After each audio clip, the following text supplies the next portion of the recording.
Welcome to News Today with WDW News Today. I'm Tom Corliss. Here now the news for February 24th, 2021. Walt Disney World and Universal Orlando Resort are pushing again for a state law change that would give beer companies more exposure and the parks potentially more revenue during the coronavirus pandemic recovery. According to Gabrielle Rusin of the Orlando Sentinel, Universal and Disney are both lobbying for HB 73, which carves out an exemption to a Prohibition-era rule that would let theme parks make advertising and naming rights deals with beer manufacturers. The theme parks are jumping into a fight with craft brewers and smaller distributors who fear an uneven playing field if Anheuser-Busch, InBev, or another large company gets multi-million-dollar deals with the corporate-owned theme parks. A theme park couldn't give preferential treatment to the advertiser and could still sell beer from another company, though, according to the bill. As of Monday, the Mad Tea Party at the Magic Kingdom is closed for refurbishment. Green scrim now adorns the Fantasyland attraction as the refurbishment begins. Playful signs right out of Alice in Wonderland line the scrim with sayings as a fun way to let guests know the ride is now closed and a fun way for cast members to get complaints that signs are upside down even though it's part of the theme. Right? I feel like that's what's going to happen, right? The refurbishment is scheduled to last through March 4th. The Mad Tea Party will reopen on the 5th. This is the latest classic Magic Kingdom attraction to get spruced up in anticipation of the world's most magical celebration, Walt Disney World's 50th anniversary. The refurbishment of the Tomorrowland Transit Authority People Mover at the Magic Kingdom is not going as well as the Mad Tea Party, as it's been extended once again, now through April 3rd, 2021. People Mover first closed in early March 2020, unrelated to the pandemic. We've witnessed the extensive testing of the attraction over the past few months, and they've been training cast members as of late, so this is kind of surprising to see this delayed again. We'll have to wait and see if it gets extended again, or maybe they open early. Who knows? The beloved orange bird can now fly with you everywhere with the new shoulder plush. Several shoulder plushes have been released lately, from Forky to the Child, but we're really excited about this tropical new addition. The orange bird is bright and soft, and he has felt feathers and an adorable beak. The shoulder plush comes with a detachable magnetic piece that goes underneath your shirt. And the magnet on the bottom of the orange bird attaches so you can wear him on your shoulder. And there he can think his little orange thoughts and speak his sunny words. He's available at the Emporium at the Magic Kingdom for $19.99, but we did see him at just about every park today. Though an opening date for Harmonious, Epcot's new nighttime spectacular, has not been announced, it seems that Disney is planning for it to be open in time for the 2021 Taste of Epcot International Food and Wine Festival. Disney is now selling corporate packages that include a private reception and viewing of Harmonious in October 2021. The Harmonious show barges, of course, have been coming out one by one onto the World Showcase Lagoon over the last 2 months. The centerpiece barge still sits backstage and has had 4 arms added to it recently. We told you that on the last show. Interestingly, on February 22nd, a fireworks test happened, and we saw that. You're looking at video of that now. So it seems we are creeping closer and closer to the debut of Harmonious. Test Track at Epcot is now boarding both rows of each car with no dividers between the rows. The loading area does have dividers between each row now, and the queue is still physically distanced. But previously, only one party could ride in each car. Now up to 2 parties can share a car. Test Track cars can seat up to 6 individuals, so 2 parties of 3 could end up in one car. It's an interesting turn of events, as the seats are not that high in this vehicle like they might be on Rock and Roller Coaster or other rides where they've been doing this, but that's what they're doing now. Disney has filed several construction permits for theaters at Disney's Hollywood Studios.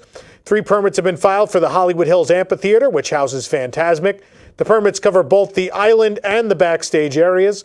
Permits have also been filed for Theater of the Stars, which houses Beauty and the Beast live on stage, and the Indiana Jones Epic Stunt Spectacular Theater. The contractor listed on all the permits is Disney's in-house Buena Vista Construction Company. The permits are likely for general refurbishment to the theaters and show elements, but may indicate a return to use, so only time will tell. A 4-month-old white rhino calf and his mother joined the herd at Kilimanjaro Safaris today. The vice president of Disney's Animals, Science, and Environment, Dr. Mark Penning, posted the announcement on Instagram.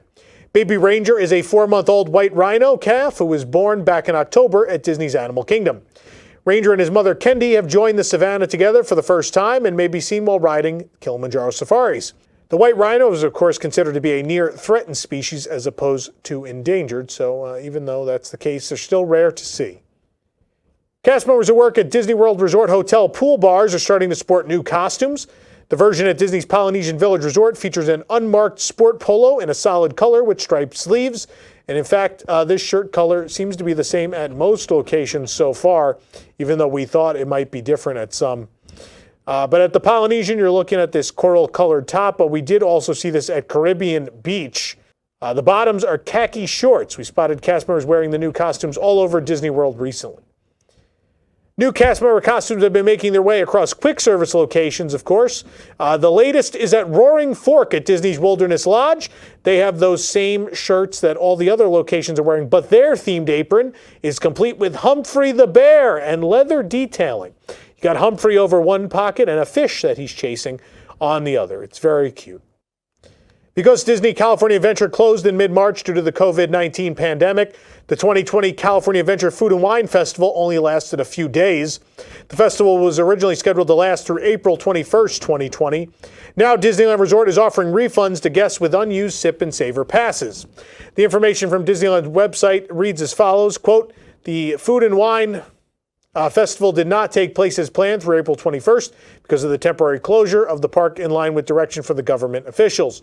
Due to this unprecedented situation, guests who purchase a 2020 California Adventure Food and Wine Festival Sip and Savor Pass may request a refund in the amount of $7 for each qualifying entitlement tab. Qualifying entitlement tabs are unused entitlement tabs that remain attached to the Sip and Savor Pass and are returned to Disney. Detached tabs will not qualify for refunds. To request a refund, you can choose one of the following methods. Online, you could submit a request through the Help Center by selecting 2020 Food and Wine Sip and Savor Pass Refund Request in the Subject drop-down menu and filling out the form, or you can call 888-231-7639 for assistance. I do have some of these, but honestly, I'm going to keep them because I think it's going to be really cool. I don't know. It's just like the festival that was cut short by COVID. This might be a cool thing to have. Marvel Avengers Campus is coming together at Disney California Adventure, and we were able to see some of it from Buena Vista Street. In addition to a boom lift parked outside of Web Slingers, a Spider-Man adventure, a spider bot has appeared on the attraction's facade. A line was running down from the lift to the roof of the building. We don't know for what, but nonetheless, the spider bot is sitting on a web by one of the open house banners that was recently added. These robots will be running amok in the attraction, and guests will have to help stop them. While just one bot is visible right now, many more may be added to the building in the future. Of course, you could buy your own spider bot at the Downtown Disney District. The next phase of Disneyland Resort's reopening has been announced. Similar to the phase reopening at Walt Disney World, the Disney Vacation Club section of Disney's Grand Californian Hotel and Spa will be reopening now on May 2nd. The announcement was made via email to Disney Vacation Club members. Of course, the non-DVC rooms at Disney's Grand Californian Hotel will remain closed. The Disneyland Hotel and Paradise Pier Hotel also remain closed at this time. Do note that during the initial reopening period of the villas at Disney's Grand Californian Hotel and Spa, most dining amenities, activities, and services will be modified, limited in capacity, or unavailable based on physical distancing and health guidelines. Of course, you may remember that the villas were supposed to reopen in December, but plans were scrapped at the last minute when a new stay-at-home order was put in place. Next month, California Adventure will be hosting a special ticketed event with shopping and dining opportunities plus entertainment. Disney has now announced that legacy pass holders attending the event will have access to a special opportunity. Details about the special opportunity have yet to be announced, but for the event, cast members, of course, are being called back to work in Cars Land, Pacific Wharf, Pixar Pier, and Grizzly Peak Airfield. There will also be 6 festival-style booths, and Buena Vista Street will participate as well. So again, what this legacy pass holder offering will be, we're not sure yet. Ronald D. Moore is in the process of developing multiple TV projects at Disney Plus that'll be set in Disney's Magic Kingdom, according to Variety.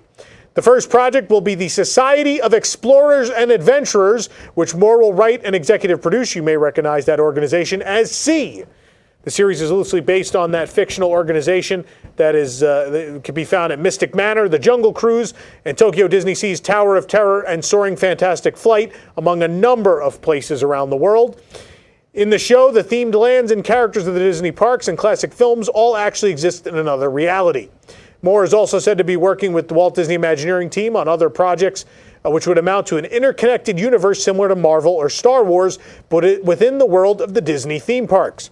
Reps for Disney and 20th Television declined to comment, but it seems pretty official at this point. I'm super excited. This sounds great. For more information on these stories and more, head on over to WDWNT.com. This program is brought to you by our official travel agent sponsor, the Vacationeer, the engineers of your next magical vacation. Sit back and let their team of vacation planning experts craft your family's next trip. The best part, their services are free. Hotel, park tickets, dining, and more. Visit WDWNT.travel for details. The Vacationeer, the official travel agency of WDWNT.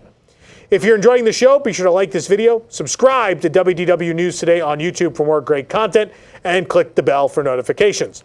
Also, make sure to hit select all notifications so you never miss an episode of the show. Please do subscribe. We are getting real close to 100,000 subscribers, and on Thursday we're going to announce something special we're doing in honor of that. For the worldwide leader in Disney Parks news, this is Tom Corliss saying enjoy the rest of your today and have a great, big, beautiful tomorrow. From WDWNT, the worldwide leader in Disney Parks news, this is Park Center. Each week we pick the top 7 stories in Disney Parks news from around the globe, and the panel and I break down, discuss, and debate what they mean for us, the fans. From the latest announcements to openings and delays to scandals and snacks and merchandise and more, we cover it all in 30 minutes. So join us every Wednesday night at 9 p.m. Eastern on youtube.com/WDWNT and watch episodes on demand anytime. Or subscribe to the audio version of the show on your favorite podcast app.